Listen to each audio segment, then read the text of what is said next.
Hello student, मैं Mohammad Saqib Azmi, your biology teacher. तो student, पिछले लेक्चर में हमने इंटरफेस को समझ लिया। जो हम चैप्टर पढ़ रहे हैं वो cell cycle and cell division है। और सेल डिवीजन जो कि बहुत ही इंपॉर्टेंट प्रोसेस है। मैंने बताया कि सेल किस तरीके से डिवाइड होती है, और अभी हमने पूरा डिटेल पढ़ा नहीं है, बस एक मैंने उसको इंट्रोड्यूस किया था फर्स्ट लेक्चर में। सेकेंड लेक्चर में हमने सेल साइकिल के फेजेस को समझा। थर्ड में मैंने अलग से इंटरफेस को अलग से एक्सप्लेन करने की कोशिश की। आई होप कि सारे बच्चों को इंटरफेस भी समझ में आ गया होगा। इंटरफेस वो फेज था जिसमें सेल ने अपने आप को प्रिपेयर किया सेल डिवीजन के लिए। अभी तक क्योंकि हमने बताया कि सेल साइकिल जो होता है, सेल साइकिल का मतलब ये वो टाइम जिसमें एक सेल दो सेल में डिवाइड हो जाती है। किस तरीके से डिवाइड होती है उसके बारे में हम डिटेल में बात करेंगे, जिसमें से हमने इंटरफेस को अच्छे से समझ लिया। इसमें सबसे पहले सेल अपने आप को प्रिपेयर करती है।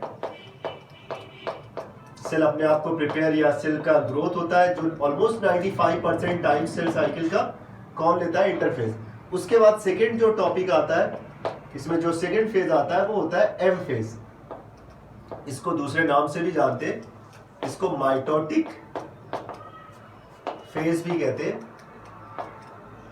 या इसी को आप डिवीजन फेज भी कह सकते हैं।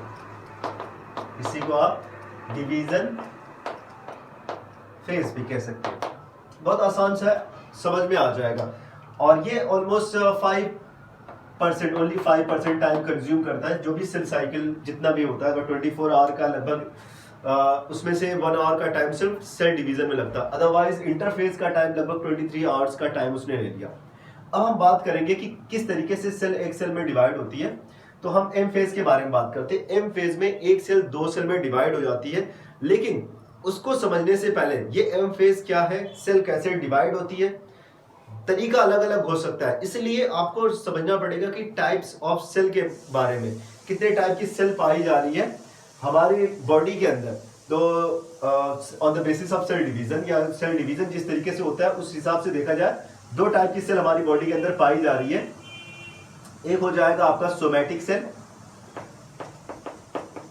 और एक हो जाएगा आपका जर्म सेल। हमारी बॉडी में दो टाइप की सेल्स पाई जा रही है, somatic cells and germ cells. अब क्या होता है सोमैटिक सेल्स, पहले इनको समझ लेते हैं। दो cells which can not produce gamete, जो गैमेट को प्रोड्यूस नहीं कर सकते, जो डिवीजन के बाद गैमेट को नहीं बनाते, वो क्या होते हैं? सोमैटिक सेल्स होती हैं।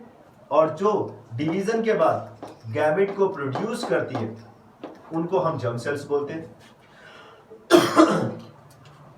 तो एम फेज को समझने के लिए पहले इस चीज को जानना जरूरी है कि हमारी बॉडी में कौन सी सोमैटिक सेल्स होती हैं। जैसे हमारी स्किन की सेल्स हो गई, लंग्स की, टंग्स की, बोन्स की, जितनी भी सेल्स हो गई, सारी की सारी सेल हमारी बॉडी की 99% जो सेल्स होती है वो आपकी सोमैटिक सेल्स में आती है। रेस्ट आपकी बॉडी में आपका कुछ पार्टिकुलर प्लेस पाया जाता है जहां पे ये जर्म सेल्स पाई जाती है। फॉर एग्जांपल हम बात करें, जैसे हमारी बॉडी का testis, that is the important part of our body, और उसमें आप देखेंगे तो उसमें ढेर सारे टेस्टिकुलर लोक्यूल्स पाए जाते हैं। टेस्टिकुलर लोक्यूल्स के अंदर 2-3 ट्यूब्स होते हैं जिनको हम सेमिनिफेरस ट्यूबुल्स बोलते हैं। थोड़ा सा मैं इनके बारे में लिख देता हूँ। स्पेशली हम अगर ह्यूमन बीइंग के बारे में बात करें तो उसके टेस्टिस में सेमिनिफेरस ट्यूबुल्स पाए जाते हैं। सेमिनिफेरस ट्यूबुल्स पाए जाते हैं, और इन ट्यूबुल्स के अंदर आपकी जर्म सेल्स होती है, मतलब वो सेल्स जो डिवाइड करेंगी और गैमेट को बना देती है। दैट्स व्हाई ये हमारा जो टेस्टिस होता है इसको गोनैड कहा जाता है, बिकॉज इसमें वो सेल्स पाई जाती है जहां पे सेल डिवीजन होगा तो गैमेट का फॉर्मेशन होगा। इसी तरह से फीमेल में ओवरी गोनैड कहा जाता है, ओवरी को गोनैड कहा जाता है, क्योंकि वहां पे वो सेल्स पाई जाती है जो डिवीजन करेंगे तो गैमेट बनाएंगे। आपको गैमेट के बारे में पता होगा, gamete are those cells which have been produced from the germ cell after the division of meiosis, और जिसको हमने कहा कि एक ऐसा डिवीजन हुआ जिससे नंबर ऑफ क्रोमोसोम हाफ हो जाते हैं। तो स्पर्म के अंदर 23 क्रोमोसोम होते हैं, इधर सेट ऑफ फादर क्रोमोसोम और सेट ऑफ मदर क्रोमोसोम। तो या तो फादर का क्रोमोसोम होगा या तो मदर का क्रोमोसोम होगा। बट सोमैटिक सेल हमेशा डिप्लॉयड होती है। ये सोमैटिक सेल हमेशा आपको क्या देखने को मिलेगी? सेल डिवीजन होगा, सॉरी, सोमैटिक सेल जो होती है ये डिवाइड करेंगी और इनसे डिप्लॉयड सेल ही बनेगी, ठीक है ना। बट जर्म सेल डिवाइड करेगी, पहले डिप्लॉयड बनाएगी, बट फिर बाद में हैप्लॉइड। डिप्लॉइड का मतलब होता है कि वो सेल जिनके पास 2 सेट ऑफ क्रोमोसोम होता है, फादर वाला क्रोमोसोम भी होता है, मदर वाला क्रोमोसोम होता है वो। ओके, तो सोमैटिक सेल के अंदर भी इंटरफेज होगा, फिर एम फेज होगा। जर्म सेल के अंदर भी इंटरफेज होगा, फिर एम फेज होगा। इस चीज को बहुत अच्छे से ध्यान से समझिए। इंटरफेस पहले सोमैटिक सेल के अंदर होगा, फिर एक सेल है, मैंने यहाँ पे समझाने के लिए मैं बता दे रहा हूँ, ये सोमैटिक सेल है। अब इस सेल के अंदर पहले इसका ग्रोथ होगा, तभी ना सेल डिवाइड करेगी। सेल ने अपना साइज बढ़ाया, अपने डीएनए को रिप्लिकेट किया, सारे काम कर लिए। अब उसके बाद सेल ने अपने आप को डिवाइड कर लिया 1 to 2 सेल। ठीक है, समझने के लिए मैं बस बता रहा हूँ। अब ये डिवीजन हो गया। अब ये सोमैटिक सेल है, तो इसमें पहले इंटरफेज हुआ, फिर एम फेज हुआ। इसके एम फेज को नाम दिया जाता है माइटोसिस। इसके एम फेज का क्या नाम है? माइटोसिस। बट एक जर्म सेल है, इसने अपना साइज बढ़ाया और इसने अपना डिवीजन किया 1 to 2 सेल और 4 सेल, जो भी नंबर बनेगा। पहले इसमें क्या हुआ? इंटरफेज, देन क्या हुआ? M phase. इसके एम फेज को माइटोसिस ना देके इसके एम फेज को हम मियोसिस बोलते हैं। तो M phase, there are 2 types of M phase. M phase जो होते हैं, जो एम फेज आपके हैं, ये 2 टाइप के होते हैं। एक तो आपका होता है माइटोसिस और एक होता है मियोसिस। माइटोसिस होगा और meiosis. There are 2 types of M phase. 2 type का एम फेज होगा। अगर सोमैटिक सेल होगी तो उसके एम फेज को हम माइटोसिस बोल देंगे। अगर ये जर्म सेल होगी तो उनके अंदर के मियोसिस को हम सेल डिवीजन को हम क्या बोल देंगे, या एम फेज को हम क्या बोल देंगे? मियोसिस बोल देंगे। जिससे ये पता चलता है कि किसके अंदर कौन सा। ये माइटोसिस अगर होगा तो डिप्लॉइड सेल बनेगी, मियोसिस अगर होगा तो हैप्लॉइड सेल बनेगी। Means half set number of, मतलब 1 सेट ऑफ क्रोमोसोम। हैप्लॉइड का मतलब 1 सेट ऑफ क्रोमोसोम। एक ऐसी सेल जिनके पास only n number of chromosome होते हैं, इनके पास हमेशा 2n होगा, इनके पास हमेशा n होगा। ओके, मियोसिस से जो सेल बनेगी। तो मैंने इससे पिछले वाले लेक्चर में या फिर लेक्चर नंबर 2 में मैंने बताया था, जिसको मैं आज डिस्क्रिप्शन में डाल दे रहा हूँ पिछले वाले लेक्चर को। तो उसमें मैंने क्या बताया था कि जो आपका एम फेज होता है, डिवीजन फेज जिसको बोलते हैं, इसका मतलब होता है सेल डिवाइड कर रही है। और सेल अचानक से डिवाइड नहीं करती है। पहले सेल के में क्या होता है, ये आपकी सेल है, इसने साइज बढ़ाया, हो गया इंटरफेस। अब इसमें क्या होगा?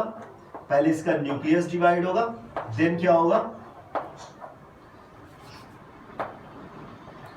फिर उसके बाद आपकी सेल डिवाइड होगी। ओके, तो पहले एम फेज 2 स्टेप में होगा। एम फेज 2 टाइप के होते हैं, चाहे माइटोसिस या फिर मियोसिस। एक हम अगर जर्म सेल के बारे में बात करें या फिर सोमैटिक सेल के, पहले हम सोमैटिक सेल के बारे में बात करते हैं। एक सोमैटिक सेल है, उसने अपने आप साइज बढ़ाया, फिर उसका माइटोसिस स्टार्ट हुआ। माइटोसिस में पहले क्या होगा उसका, मतलब कैरियोकाइनेसिस। एम फेज उसका क्या फर्स्ट स्टेप क्या होगा? कैरियोकाइनेसिस। फिर उसके बाद होगा आपका साइटोकाइनेसिस। कैरियो वर्ड आपको पता है, कैरियो क्या होता है? कैरियोन मीन्स होता है न्यूक्लियस, और जब न्यूक्लियस का डिवीजन होगा, काइनेसिस मीन्स डिवीजन, जब न्यूक्लियस डिवाइड करेगा तो हम उसको बोलेंगे, इस प्रोसेस को बोलेंगे कैरियोकाइनेसिस। अब जब उसका साइटोप्लाज्म का डिवीजन होगा तो हम उसको क्या बोलेंगे? साइटोकाइनेसिस। यहां पे डिवीजन हो रहा है न्यूक्लियस का, और यहां पे यहां पे डिवीजन हो रहा है साइटोप्लाज्म का। हम श्योर कि आप सारे स्टूडेंट को ये सारी चीजें समझ में आ रही होंगी।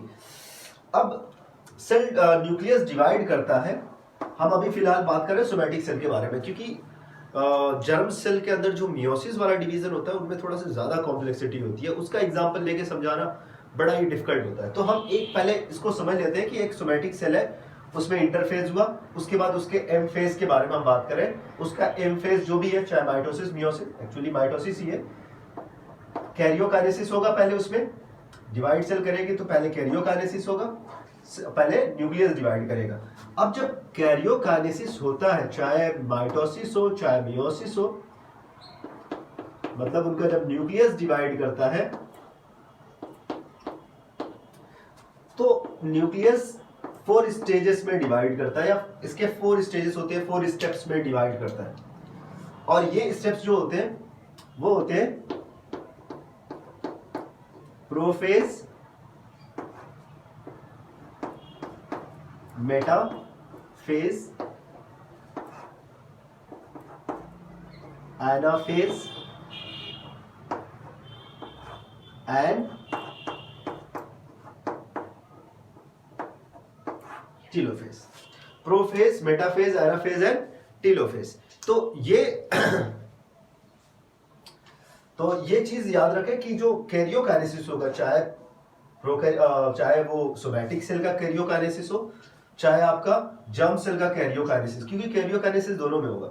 चाहे वो सोमैटिक सेल में माइटोसिस हो रहा है, माइटोसिस का कैरियोकाइनेसिस है, तो प्रोफेज, मेटाफेज, एनाफेज, टीलोफेज में डिवाइड होगा उसका कैरियोकाइनेसिस।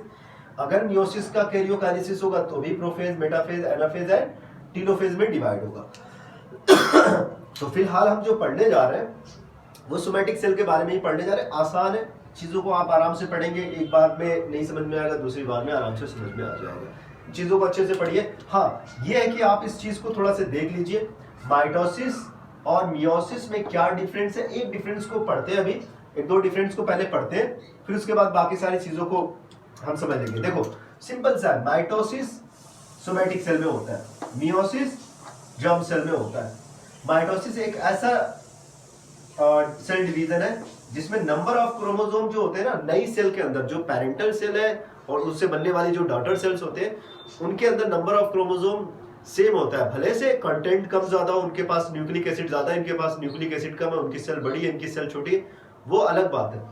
लेकिन नंबर ऑफ क्रोमोसोम सेम होता है। इनके पास पेरेंटल सेल रहेगी, उनके पास भी 2n नंबर ऑफ क्रोमोसोम, एक डिप्लॉयड सेल होगी, डिप्लॉयड सेल से डिप्लॉयड सेल बनती है।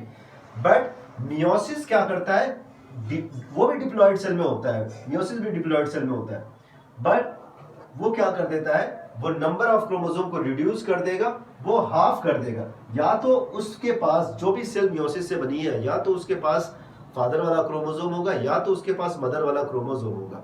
ओके, अगर ओनियन के बारे में बात करें, एक ओनियन की जो सेल होती है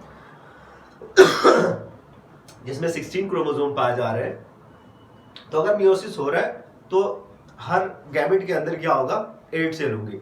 लेकिन अगर माइटोसिस हो रहा है तो हर सेल के अंदर जो बनी हुई, उससे बनी हुई डॉटर सेल है, उनके अंदर नंबर ऑफ क्रोमोसोम कितने होंगे, ऑफ कोर्स 16 होंगे। तो यहां तक आई होप कि समझ में आ गया। नेक्स्ट वाले लेक्चर से मैं आपको प्रोफेज, मेटाफेज, एनाफेज, टीलोफेज या माइटोसिस टाइप के डिवीजन के बारे में बताता हूँ। तो यहां तक आई होप कि समझ में आ गया आपका एम फेज के बारे में। तो शॉर्ट में है, चीजों को आप समझ लीजिए अच्छे से, एक बार पढ़िए और नोट्स में भी देख लीजिए। हाँ, अगर किसी को कंफ्यूजन है कि सर डिप्लॉयड सेल में ही सेल डिवीजन पॉसिबल है, हाँ, तो डिप्लॉयड सेल के अंदर ही चाहे माइटोसिस हो चाहे मियोसिस हो, ये इस टाइप का सेल डिवीजन सिर्फ डिप्लॉयड सेल के अंदर ही देखा जाता है। लेकिन कुछ एग्जाम्पल मैंने बताया भी थे, कुछ एक्सेप्शंस है, जैसे हनी बी हो गया। हनी बी में आपका ड्रोन्स जो होते हैं वो एक्चुअली उनके अंदर सेल डिवीजन हो जाता है, इवन कि वो हाफ नंबर ऑफ क्रोमोसोम होते हैं, तो हैप्लॉइड सेल के अंदर भी हो जाता है। और ऐसे ही प्लांट के अंदर भी हैप्लॉइड सेल आपको देखने को मिलेगी। आप जब क्लास 12th में जाएंगे और आप रिप्रोडक्शन इन फ्लावरिंग प्लांट पढ़ेंगे तो वहां पे आपको ये चीजें समझने को मिलेंगी। ओके, तो आज के लेक्चर बस इतना ही। अच्छे से इन सारी चीजों को पढ़ लीजिए। कहीं पे कोई कंफ्यूजन है आप कमेंट बॉक्स में लिख के बताइए। आप पास अगर मेरा नंबर है तो आप पर्सनल विंडो पे जाके मैसेज भी कर सकते हैं। तो आज के लेक्चर बस इतना ही। Thank you so much.